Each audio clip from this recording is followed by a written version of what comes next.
pelos desafios da vida. E quando encontramos uma situação difícil, às vezes achamos que é melhor abrir mão, deixar para lá, não enfrentar, do que gastar tempo, do que gastar energia, do que gastar forças para enfrentar a situação. Foi isso que os discípulos de Jesus viveram neste milagre que Jesus realizou.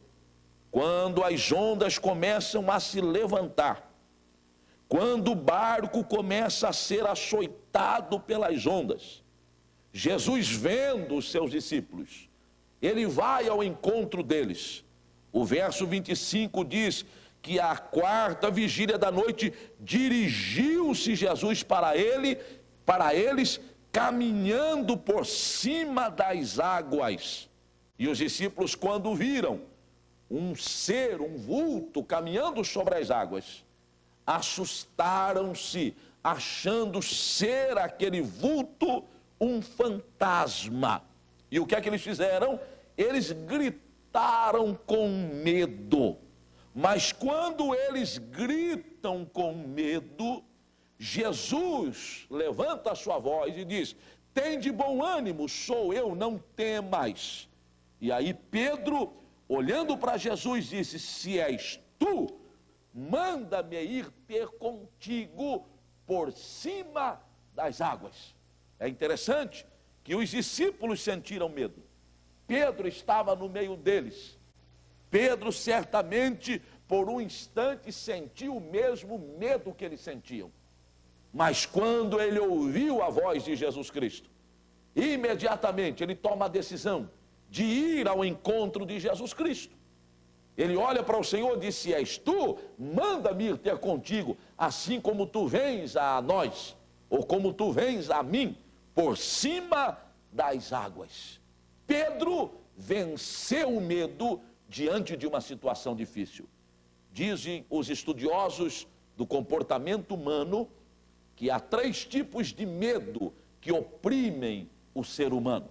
Existe um tipo de medo chamado de medo sadio. Ele é definido como um sinal vermelho que se acende na nossa mente quando estamos diante de um perigo.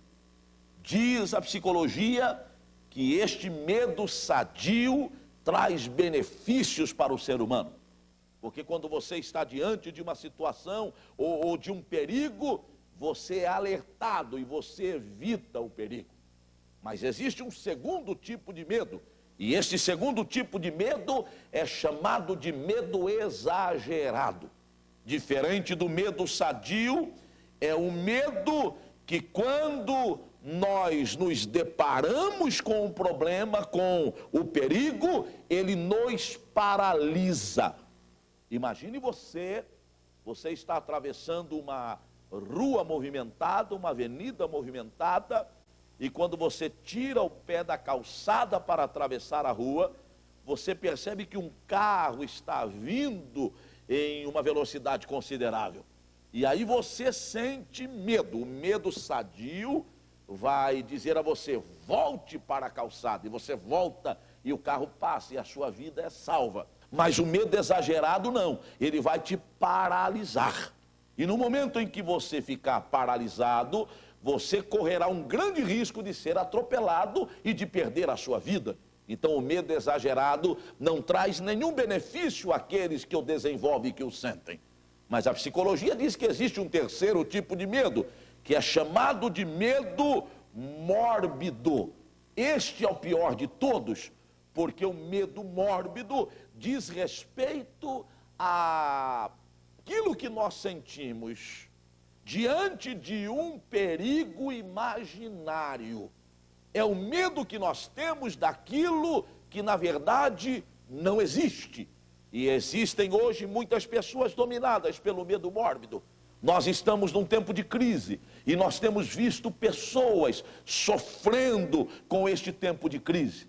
Pessoas que estão com medo de que o pior vai acontecer daqui um mês, daqui 6 meses ou daqui um ano. E essas pessoas estão sofrendo por antecipação. Existem chefes de família que estão preocupados em perder o seu emprego e estão já sofrendo por antecipação. Eles estão achando que a crise vai piorar, e se ela piorar daqui a um ano, onde eu vou trabalhar, onde eu vou morar, onde eu vou educar os meus filhos? É o medo mórbido que tem roubado das pessoas a esperança, que tem roubado das pessoas o desejo de continuar vivendo.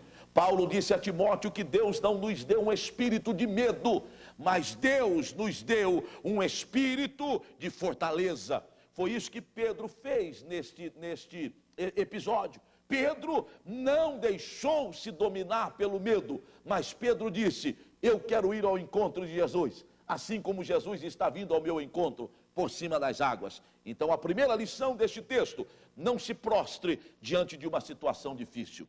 A segunda lição que eu encontro aqui: se você quer ter sucesso, se você quer ser bem-sucedido, não faça nada, absolutamente nada, sem antes receber a orientação de Jesus Cristo. Muitas pessoas hoje estão se dando mal, muitas pessoas hoje não estão alcançando o sucesso em algumas áreas da sua vida, porque se esqueceram ou se esquecem de consultar a autoridade maior do universo, que é Jesus Cristo. Tomam decisão sem antes consultar Jesus.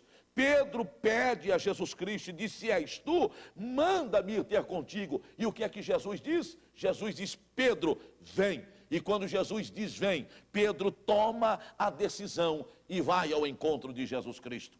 Quando nós recebemos a orientação de Jesus Cristo, as nossas atitudes são atitudes prosperais. Nós precisamos aprender a alinhar a nossa vontade com a vontade de Jesus Cristo. E quando nós conseguirmos isto, a nossa vida será uma vida abençoada. Salmo 37, verso 5 é muito claro. Ele diz: entrega o teu caminho ao Senhor, confia nele e ele tudo fará. Ou seja, deixa rolar sobre o Senhor as suas ansiedades, as suas preocupações, as decisões que você precisa tomar, e Ele vai orientar a sua vida. Não faça nada sem que Jesus te oriente. Não saia onde você está sem a orientação de Jesus. Não tome decisão sem que Jesus diga vá, porque se o Senhor não disse nada, não é hora de sair do lugar onde você está.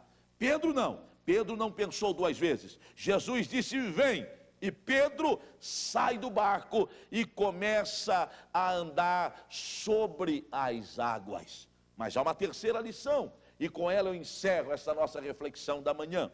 Se nós não podemos ficar prostrados diante de uma situação difícil, se nós aprendemos a fazer tudo debaixo da orientação de Jesus Cristo, a terceira lição deste texto é a seguinte: eu e você precisamos acreditar no socorro que vem do Senhor Jesus.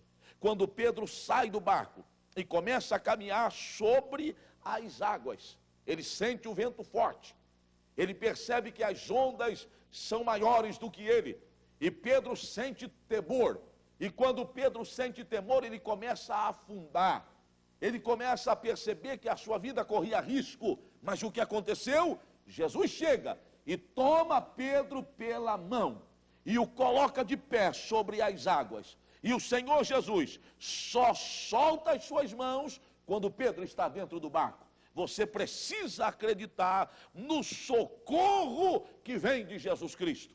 Eu acho interessante que somente depois que Pedro entrou no barco, somente depois que Pedro estava em segurança, foi que Jesus mandou o vento se aquietar e o mar se acalmar. Sabe o que isso me faz entender?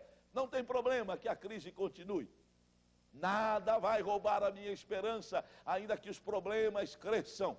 Eu tenho certeza que eu estou seguro pela mão de Jesus Cristo. E enquanto eu não estiver dentro do barco em segurança, o Senhor não vai fazer absolutamente nada. Mas de uma coisa eu estou certo: pode soprar o vento, podem aumentar as ondas, eu estou seguro pela mão do Mestre. O Senhor está segurando a minha mão, e se o Senhor segura a minha mão, eu tenho o meu socorro garantido. Que Deus possa abençoar a sua vida nesta manhã.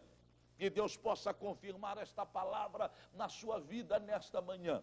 E talvez a situação que você está vivendo é parecida com a situação desses discípulos, num pequeno barco envolvido por uma grande tempestade. Jesus Cristo está te vendo. Jesus Cristo